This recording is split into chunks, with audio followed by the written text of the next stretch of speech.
തൃശൂർ തൃപ്രയാർ റൂട്ടിൽ പള്ളിപ്പുറം മുതൽ ആലപ്പാട് വരെയുള്ള റോഡിന് ഇരുവശവും തഴച്ചു വളർന്നു പൊന്തക്കാട്. ഗതാഗതത്തിനും കാൽനട യാത്രക്കാർക്കും അപകട ഭീഷണി.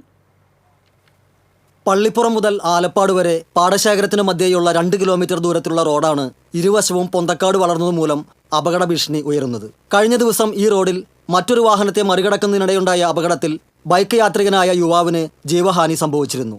ഈ റോഡിൽ അപകടങ്ങളും ജീവഹാനിയും പതിവാവുകയാണ്. മെക്കാഡം ടാറിംഗ് നടത്തിയ ഈ റോഡിൽ ഇരുവശത്തു നിന്നും പുല്ലും പാഴ്ചെടികളും വളർന്ന് റോഡിന്റെ വീതി ഇല്ലാതായിരിക്കുന്നതാണ് പല അപകടങ്ങൾക്കും കാരണമാകുന്നത്. ഇരുവശത്തെയും പുല്ലും പാഴ്ചെടികളും വെട്ടി വൃത്തിയാക്കുകയാണെങ്കിൽ റോഡിന്റെ ഓരോ വശത്തും 1 മീറ്ററെങ്കിലും വീതി കൂടുതലായി ലഭിക്കും. പള്ളിപ്പുറം ആലപ്പാട് റോഡാണിത്. പൊന്തക്കാട് വളർന്നു നിൽക്കുന്ന കാരണം 2 ബസ് ഒരുമിച്ച് വന്നു കഴിഞ്ഞാൽ 2 വാഹനങ്ങൾ ഒരുമിച്ച് വന്നു കഴിഞ്ഞാൽ സൈഡ് കിട്ടാൻ പറ്റാത്തൊരു അവസ്ഥയാണിത്. പിന്നെ ഈ പൊന്തക്കാട് വളർന്നു നിൽക്കുന്ന കാരണം കണ്ടമാനം വേസ്റ്റ് മാലിന്യങ്ങൾ ഇതിൻ്റെ ഉള്ളിൽ കൊണ്ട് പലരും കൊണ്ട് തള്ളുന്നുണ്ട്. സ്ഥിരമായിട്ട് ഞങ്ങൾ കാലത്ത് നടക്കാൻ വരുന്ന വഴി കൂടിയാണ്.